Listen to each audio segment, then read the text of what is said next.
ಏನು ಮೋನಾಲಿಸಾ ಸ್ಮೈಲ್ ಕೊಟ್ಕೊಂಡು ಕೂತ್ಕೊಂಡ್ಬಿಟ್ಟಿದೆಯಲ್ಲ.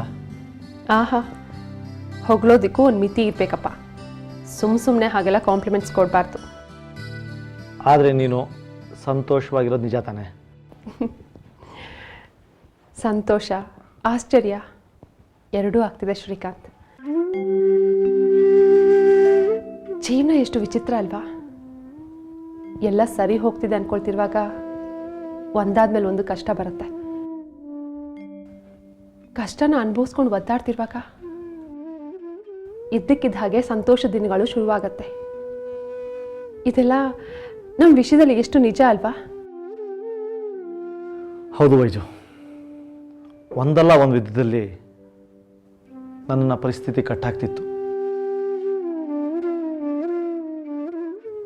ನಿನ್ನನ್ನು ಪ್ರೀತಿಸ್ತಾ ಇದ್ದಾಗ ಸಂಯುಕ್ತನ ಜೊತೆ ಸಂಬಂಧ ನನ್ನನ್ನು ಕಟ್ಟಾಕಿತ್ತು. ಈಗ ಸಾಲ ನನ್ನನ್ನು ಕಟ್ಟಾಕಿದೆ. ಆದಷ್ಟು ಬೇಗ ಸಾಲ ತೀರಿಸಿ ಅದರಿಂದ ವಿಮುಕ್ತನಾದರೆ ಮಾತ್ರ ನನಗೆ ಸಂತೋಷದ ದಿನ ಸಿಗೋದು. ನೀವು ತಂದೆ ಆಗ್ತಿದ್ದೀರಿ ಅಂತ ಹೇಳಿದ್ರೆ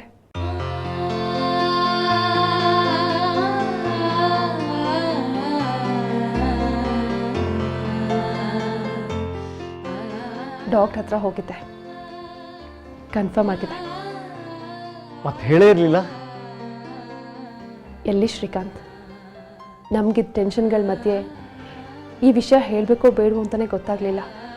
ಏನು ವೈಜು, ಇಂಥ ವಿಷಯನೆಲ್ಲ ಮುಚ್ಚಿಡ್ತಾರ? ಎಷ್ಟು ಸಂತೋಷದ ವಿಚಾರ. ಮೊದಲು ಈ ವಿಷಯನ ಅಮ್ಮನಿಗೆ ತಿಳಿಸ್ಬೇಕು. ಅಮ್ಮ ಎಷ್ಟು ಖುಷಿ ಪಡ್ತಾಳೆ ಗೊತ್ತಾ? ಸಾಲ ತೀರ್ಸಿದ ದಿನನೇ ನಿಮಗೆ ನಿಜವಾದ ಸಂತೋಷ ಸಿಗೋದು ಅಂತ ಹೇಳಿದ್ರಿ. ಈಗ ಈ ವಿಷಯ ಕೇಳಿದ್ಮೇಲೆ ವೈಜು, ಇವತ್ತು ಎಷ್ಟು ಸಂತೋಷದ ದಿನ ಗೊತ್ತಾ? ನಾನು ಒಳ್ಳೆ ಕಡೆ ಕೆಲಸ ಸಿಕ್ಕಿದೆ. ಇನ್ನೊಂದು, ನೀನು ಒಳ್ಳೆ ಗುಡ್ ನ್ಯೂಸ್ ಕೊಟ್ಟಿದ್ಯಾ.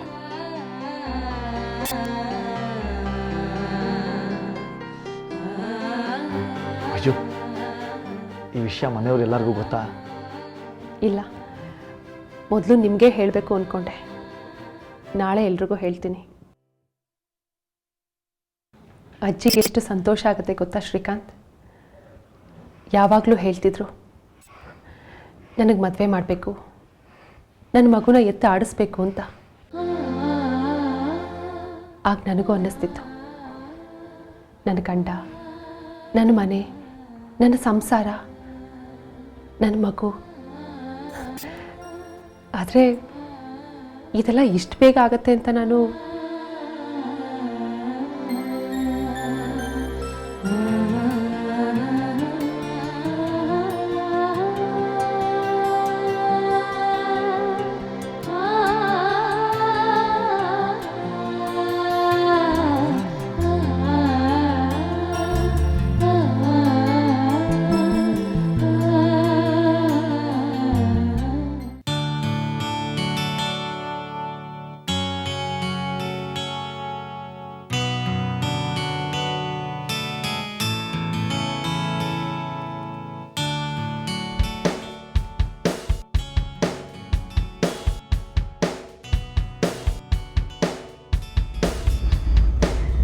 ರಾಹುಲ್, ಸ್ವಲ್ಪ ವಾಲ್ಯೂಮ್ ಕಮ್ಮಿ ಮಾಡ್ತೀರಾ?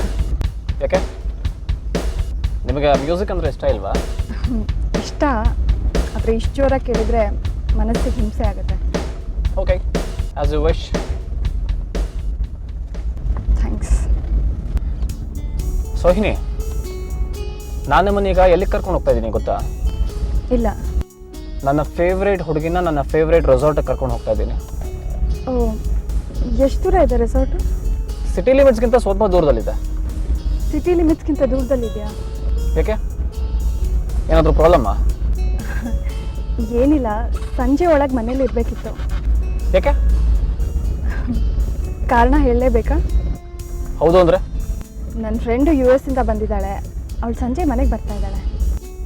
ಓ, ಆದರೆ ನೀವು ಮನೆಗೆ ರೀಚ್ ಆಗೋದೇ ರಾತ್ರಿ ಆಗ್ಬೋದು. ಹೌದಾ?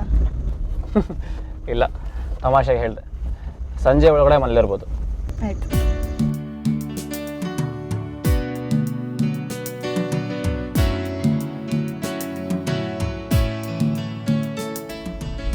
ಯಾಕೆ ನೀವು ಹೆಚ್ಚಿಗೆ ಮಾತಾಡೋದೇ ಇಲ್ಲ? ನೀವೇ ಇವತ್ತು ಹೇಳಿದ್ರಲ್ಲ ನನ್ನ ಗುಡ್ ಲಿಸ್ನರ್ ಅಂತ, ಹಾಗೆ. ಇಷ್ಟೊಂದು ಒಳ್ಳೆ ಲಿಸ್ನರ್ ಆಗಿಬಿಟ್ರೆ ಬೋರ್ ಆಗಿಬಿಡುತ್ತೆ ಜೊತೆಲಿರೋರಿಗೆ. ಏನಾದರೂ ಮಾತಾಡಿ. ನೀವು ಈ ಮದುವೆಗೆ ಯಾಕೆ ಒಪ್ಕೊಂಡ್ರಿ?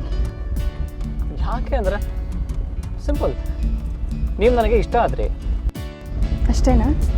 ಅಫ್ಕೋರ್ಸ್. ಇಲ್ಲ ರಾಹುಲ್, ಅಷ್ಟೇ ಅಲ್ಲ. ನಮ್ಮ ತಂದೆ ಮಿನಿಸ್ಟ್ರು. ನನ್ನನ್ನು ಮದುವೆ ಆದರೆ ನಮ್ಮ ತಂದೆ ಇನ್ಫ್ಲುಯೆನ್ಸ್ ನಿಮ್ಮ ಕಡೆ ಇರುತ್ತೆ ಅಂತ ಲೆಕ್ಕ ಹಾಕಿ ಒಪ್ಕೊಂಡಿದ್ದೀರಾ. ಅದು ತಪ್ಪು ಅಂತ ನಿಮ್ಗೆ ಅನ್ಸಲ್ವಾ?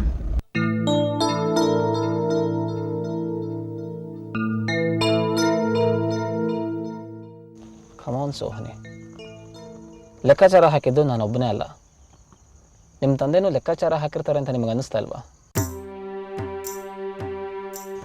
ನಾನು ಫ್ರ್ಯಾಂಕಾಗಿ ಹೇಳ್ತೀನಿ, ನಿಮ್ಮ ತಂದೆ ಪೊಸಿಷನ್ನು, ನಿಮ್ಮ ತಂದೆ ಇನ್ಫ್ಲೂಯೆನ್ಸು ನನಗೆ ನನ್ನ ಬಿಸ್ನೆಸ್ಗೆ ಸಪೋರ್ಟಿವ್ ಆಗಿರಬಹುದು. ನಾನು ಮದುವೆಗೆ ಒಪ್ಕೊಳ್ಳೋದಕ್ಕೆ ಅದು ರೀಸನ್ ಆಗಿರ್ಬೋದು, ಆದರೆ ನನಗೆ ಮುಖ್ಯವಾಗಿ ನಾನು ನಿಮ್ಮನ್ನು ಇಷ್ಟಪಡ್ತಿದ್ದೀನಿ. ನನಗೆ ನಾವಿಬ್ಬರು ಕಾಂಪ್ಯಾಟಿಬಲ್ ಆಗ್ತೀವಿ ಅಂತ ಅನ್ನಿಸ್ತು, ಅದಕ್ಕೆ ಈ ಮದುವೆಗೆ ಒಪ್ಪಿಗೆ ಕೊಟ್ಟೆ. ಮದುವೆಗೆ ಕಾಂಪ್ಯಾಟಿಬಿಲಿಟಿ ಅಲ್ಲದೆ ಇನ್ನೇನು ಮುಖ್ಯ ಹೇಳಿ? ಸರಿ, ಇದೆಲ್ಲ ಬಿಡಿ, ಜಗಳ ಆಡೋದಕ್ಕೆ ಇಡೀ ಜೀವನ ಇದೆ, ಹೋಗೋಣ.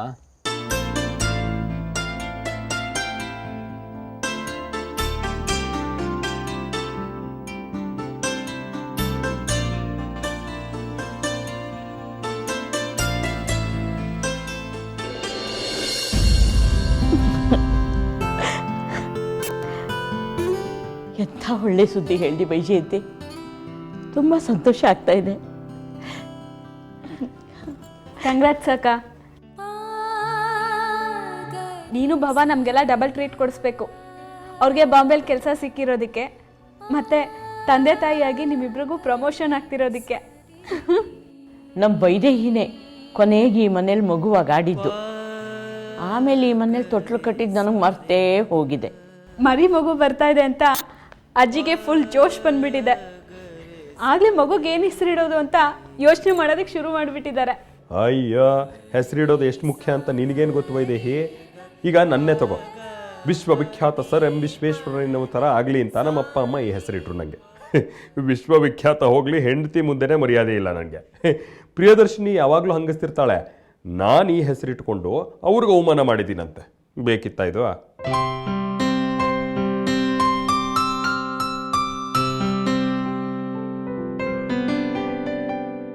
ಏನು ಎಲ್ಲ ಇಷ್ಟೊಂದು ನಗ್ತಾ ಇದ್ದೀರಿ? ಬನ್ನಿ ಬಾಬಾ ಕುತ್ಕೊಳ್ಳಿ.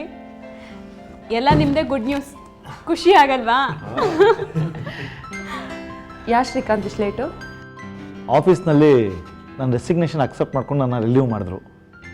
ನಾನು ಬಾಂಬೆಗೆ ಹೋಗ್ತಾ ಇದ್ದೀನಲ್ಲ, ಅದಕ್ಕೆ ನನ್ನ ಕೊಲೀಗ್ಸ್ ಎಲ್ಲ ಸೆಂಡ್ ಆಫ್ ಪಾರ್ಟಿ ಕೊಡೋದಕ್ಕೆ ನನ್ನ ಉಳಿಸ್ಕೊಂಡ್ರು. ರೆಫ್ಯೂಸ್ ಮಾಡೋಕ್ಕಾಗಲಿಲ್ಲ ನನಗೆ. ಪರವಾಗಿಲ್ಲ ಬಿಡಿ, ನಿಮ್ಮ ಅರ್ಧ ಪ್ಯಾಕಿಂಗ್ನ ನಾನೇ ಮಾಡಿ ಮುಗಿಸಿದ್ದೀನಿ. ನಾಳೆ ನೀವು ಬಾಂಬೆಗೆ ಹೋಗ್ತಿದ್ದೀರಾ ಅಂತ ಅಜ್ಜಿ ಆಗಲೇ ಕೋಡ್ಬಳೆ, ನಿಪ್ಪಟ್ಟು, ಚಕ್ಲಿ ಎಲ್ಲ ಪ್ಯಾಕ್ ಮಾಡಿದ್ದಾರೆ. ಶ್ರೀಕಾಂತ್, ಹೇಗಿದ್ರು ನಿಮ್ಮ ತಮ್ಮಂದು ಸ್ವಂತ ಅಪಾರ್ಟ್ಮೆಂಟ್ ಇದೆಯಲ್ವಾ, ನಾವೆಲ್ಲ ಟೂರ್ ಹಾಕ್ಕೊಂಡು ಒಂದ್ಸಲಿ ಮುಂಬೈಗೆ ಸೈಟ್ ಸೀಯಿಂಗಿಗೆ ಬಂದ್ಬಿಡ್ತೀವಿ. ಭವ, ಶ್ರೀಕಾಂತ್ ಭವ ಈಗ ತಾನೇ ಹೋಗ್ತಿದ್ದಾರೆ. ಮೊದಲು ಅವರು ಹೋಗಿ ಸೆಟ್ಲ್ ಆಗಲಿ, ಆಮೇಲೆ ನಾವು ಹೋಗಿ ತೊಂದರೆ ಕೊಡೋಣ ಅಲ್ವಾ ಅಕ್ಕ? ಛೇ, ತೊಂದರೆ ಅಂತ ಯಾಕೆ ಹೇಳ್ತೀವಿ ವೈದೇಹಿ? ನೀವೆಲ್ಲ ಬಂದರೆ ಇನ್ನೂ ಚೆನ್ನಾಗಿರುತ್ತೆ. ನನ್ನ ತಂಗಿ ರಕ್ಷಾ ನಿಂಗೆ ಒಳ್ಳೆ ಕಂಪ್ನಿ ಆಗ್ತಾಳೆ, ಎಲ್ಲರೂ ಒಟ್ಟಿಗೆ ಬಾಂಬೆ ಸುತ್ತಬೋದು. ಭವ, ನನಗೆ ಬೀಚ್ ಅಂದರೆ ತುಂಬ ಇಷ್ಟ. ದಿನ ಪೂರ್ತಿ ಅಲ್ಲೇ ಕಾಲ ಕಳೆದ್ಬಿಡ್ತೀನಿ. ನನಗೆ ಅಮಿತಾಬ್ ಬಚ್ಚನ್ನ ಮೀಟ್ ಮಾಡಬೇಕು ಅಂತ ತುಂಬ ಇಷ್ಟ. ಒಂದ್ಸತಿ ಪೇಪರ್ಗೆ ಆರ್ಟಿಕಲ್ ಬರೀಬೇಕು ಅಂತ ಪ್ರಿಯದರ್ಶಿನಿ ಅವ್ರನ್ನ ಇಂಟರ್ವ್ಯೂ ಮಾಡೋಕ್ಕೆ ಹೋಗಿದ್ಲು. ಆಗ ನಾನು ಎಷ್ಟು ಹೇಳ್ದೆ ಗೊತ್ತಾ, ನಾನು ಬರ್ತೀನಿ ಅಂತ. ಕರ್ಕೊಂಡೇ ಹೋಗಲಿಲ್ಲ. ಆವಾಗಿಂದ ಜಂಬ ಕೊಚ್ಕೋತಾಳೆ. ಅಕ್ಕ ಹಾಗೆಲ್ಲ ಜಂಬ ಕೊಚ್ಕೊಳ್ಳಲ್ಲ, ನೀವೇ ಹೊಟ್ಟೆ ಕಿಚ್ಚು ಪಡ್ತಾ ಇದ್ದೀರಾ. ಅಂತ ಸೂಪರ್ ಸ್ಟಾರ್ನ ಅಕ್ಕ ಸಂದರ್ಶನ ಮಾಡಿದ್ಲಲ್ಲ ಅಂತ.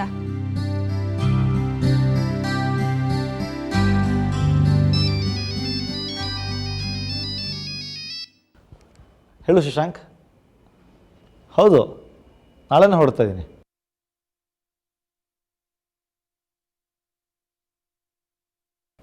ಏನು?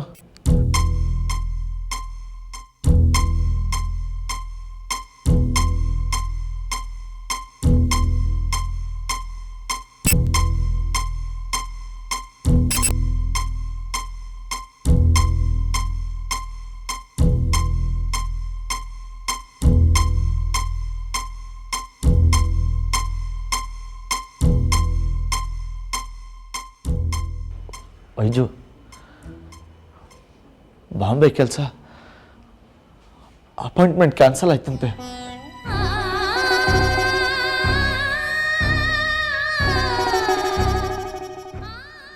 ಈ ನಾಳೆ ಬರೋದು ಬೇಡ ಅಂತ ಶಶಾಂಕ್ ಫೋನ್ ಮಾಡಿತ್ತು.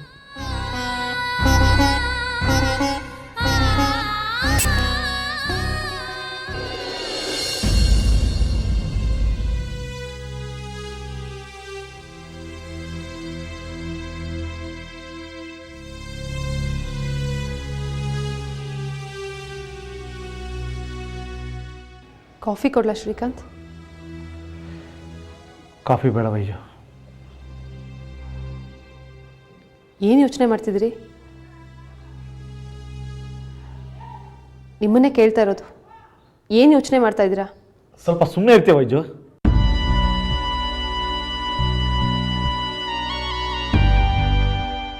ಏನು ಯೋಚನೆ ಮಾಡ್ತಾ ಇದೆಯಾ ಅಂದರೆ ನಿನಗೆ ಗೊತ್ತಿಲ್ವಾ? ಕೆಲಸ ಕಳ್ಕೊಂಡು ಟೆನ್ಷನಲ್ಲಿ ಒದ್ದಾಡ್ತಾ ಇದ್ದೀನಿ. ನೀನು ನೋಡಿದ್ರೆ ಏನು ಯೋಚನೆ ಮಾಡ್ತಾ ಇದೆಯಾ ಅಂತ ಕೇಳ್ತಿಲ್ಲ. ಅದು ಹಾಗಲ್ಲ ಶ್ರೀಕಾಂತ್.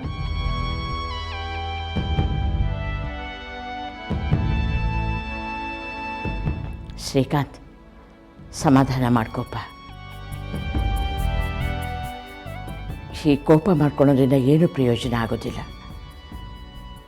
ನೀನು ಬೇಸರ ಪಟ್ಕೊಂಡಿದೀಯ ಅಂತ ವೈಜಯಂತಿ ಹಾಕಿ ಕೇಳಿದ್ಲು ಅಷ್ಟೇ.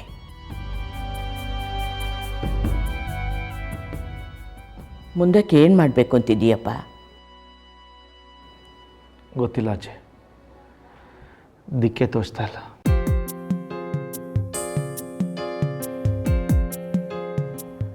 ಒಂದು ಕಡೆ ಓಮ್ ಟೆಕ್ನಾಲಜೀಸ್ಗೆ ರಿಸೈನ್ ಮಾಡಿದ್ದೀನಿ, ಇನ್ನೊಂದು ಕಡೆ ಬಾಂಬೆ ಕಂಪ್ನಿಯಲ್ಲಿ ಕೆಲಸ ಕಳ್ಕೊಂಡಿದ್ದೀನಿ. ಏನು ಮಾಡೋದು ಬಿಡೋದು ಏನು ಗೊತ್ತಾಗ್ತಾ ಇಲ್ಲ. ನಾನು 50 ಲಕ್ಷ ರೂಪಾಯಿ ಸಾಲ ಮಾಡದೇ ಇದ್ದಿದ್ರೆ ಇಷ್ಟೊಂದು ಯೋಚನೆ ಮಾಡ್ತಾ ಇರಲಿಲ್ಲ.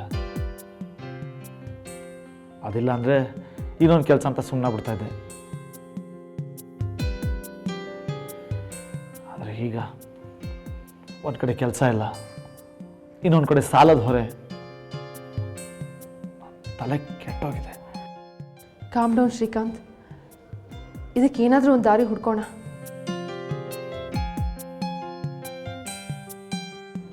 ನೀವು ಹಿಂದೆ ಕೆಲಸ ಮಾಡ್ತಿದ್ದು ಓಮ್ ಟೆಕ್ನಾಲಜೀಸ್ನಲ್ಲಿ ನಿಮ್ಮ ಪರ್ಫಾರ್ಮೆನ್ಸ್ ಚೆನ್ನಾಗಿತ್ತು ಅಂತ ಹೇಳ್ತಿದ್ರಿ. ಅಲ್ಲಿ ಮ್ಯಾನೇಜ್ಮೆಂಟ್ ಅವ್ರು ಕೂಡ ನಿಮ್ಮನ್ನು ಹೊಗಳ್ತಿದ್ರು ಅಂತ ಹೇಳ್ತಿದ್ರಿ. ನೀವು ಯಾಕೆ ಮತ್ತೆ ಅಲ್ಲಿಗೆ ಹೋಗಿ ಕೆಲಸ ಕೇಳಬಾರ್ದು?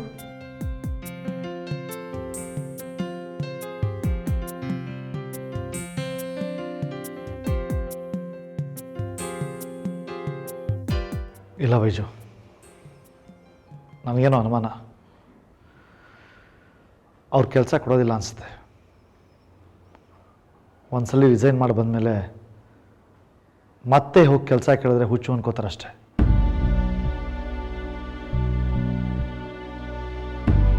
ನೀವ್ಯಾಕೆ ಹಾಗೆ ಅನ್ಕೋತೀರಾ? ನೀವು ಕಂಪನಿ ಒಳ್ಳೆ ಎಂಪ್ಲಾಯ್ ಅಂದಮೇಲೆ ಅವ್ರು ನಿಮ್ಮನ್ನು ಖಂಡಿತ ಕನ್ಸಿಡರ್ ಮಾಡಬಹುದು. ಇಲ್ಲ ವೈಜು, ನಾನು ಇಂಟರ್ವ್ಯೂ ಕ್ರ್ಯಾಕ್ ಮಾಡೋದು ಎಷ್ಟು ಕಷ್ಟ ಆಯಿತು ಗೊತ್ತಾ? ನನಗಿಂತ ಒಳ್ಳೆ ಬ್ಯಾಕ್ಗ್ರೌಂಡ್ ಇರೋರು ಬಂದಿದ್ದರು. ಆದರೆ ನಾನು ಹಳೆ ಕಂಪ್ನೀಲಿ ಯಾವ ಪ್ರಾಜೆಕ್ಟ್ ಮೇಲೆ ಜಾಸ್ತಿ ವರ್ಕ್ ಮಾಡ್ತಾಯಿದ್ನೋ ಓಮ್ ಟೆಕ್ನಾಲಜೀಸ್ ಅವರು ಅದೇ ಪ್ರಾಜೆಕ್ಟ್ನ ಡೀಲ್ ಮಾಡ್ತಾಯಿದ್ರು. ಅದಕ್ಕೆ ನಂಗೆ ಕೆಲಸ ಸಿಗೋದು ಸುಲಭ ಆಯಿತು. ಮತ್ತು ಒಳ್ಳೆಯದೇ ಆಯ್ತಲ್ಲ, ನಿಮಗೆ ಕೆಲಸ ಸಿಗೋ ಚಾನ್ಸಸ್ ಜಾಸ್ತಿ ಇರುತ್ತೆ. ಅಲ್ಲ ವೈಜು, ಆಗೇನೋ ಹಾಗಾಯಿತು ಅಂತ ಈಗಲೂ ಹಾಗೆ ಆಗುತ್ತಾ? ಆ ಕಂಪ್ನಿಯವರು ಒಂದೇ ಪ್ರಾಜೆಕ್ಟ್ನ ಡೀಲ್ ಮಾಡ್ತಾರಾ?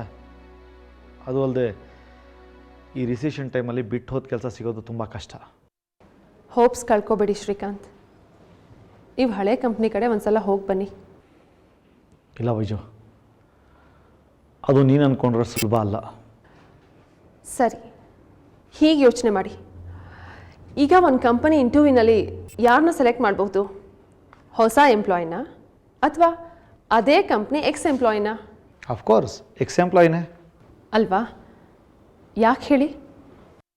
ಹೊಸ ಎಂಪ್ಲಾಯ್ ಮೇಲೆ ಖರ್ಚಾಗೋ ಟ್ರೈನಿಂಗ್ ದುಡ್ಡು ಎಕ್ಸ್ ಎಂಪ್ಲಾಯ್ ಮೇಲೆ ಖರ್ಚಾಗೋದಿಲ್ಲ. ಈಗ ನೀವು ಓಮ್ ಟೆಕ್ನಾಲಜೀಸ್ಗೆ ಹಳೆ ಎಂಪ್ಲಾಯ್ ತಾನೆ, ನಿಮಗೆ ಪ್ರಿಫರೆನ್ಸ್ ಕೊಡದೆ ಇನ್ಯಾರು ಕೊಡ್ತಾರೆ ಹೇಳಿ? ಶ್ರೀಕಾಂತ್, ನನಗೂ ನೀವು ಹಳೆ ಕಂಪನಿಗೆ ಹೋಗಿ ಮತ್ತೆ ಕೆಲಸ ಕೇಳೋದು ಒಳ್ಳೆಯದು ಅನಿಸುತ್ತೆ. ನೋಡೋಣ. ನಮಗೇನೋ ಇನ್ನೂ ಇದ್ರ ಮೇಲೆ ನಂಬಿಕೆ ಬರ್ತಾ ಇಲ್ಲ.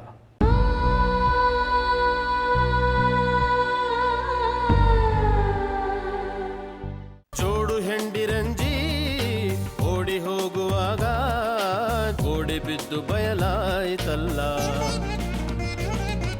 ಮಾಡು ಸಿಕ್ಕದಲ್ಲ ಮಾಡಿನ ಗೂಡು ಸಿಕ್ಕ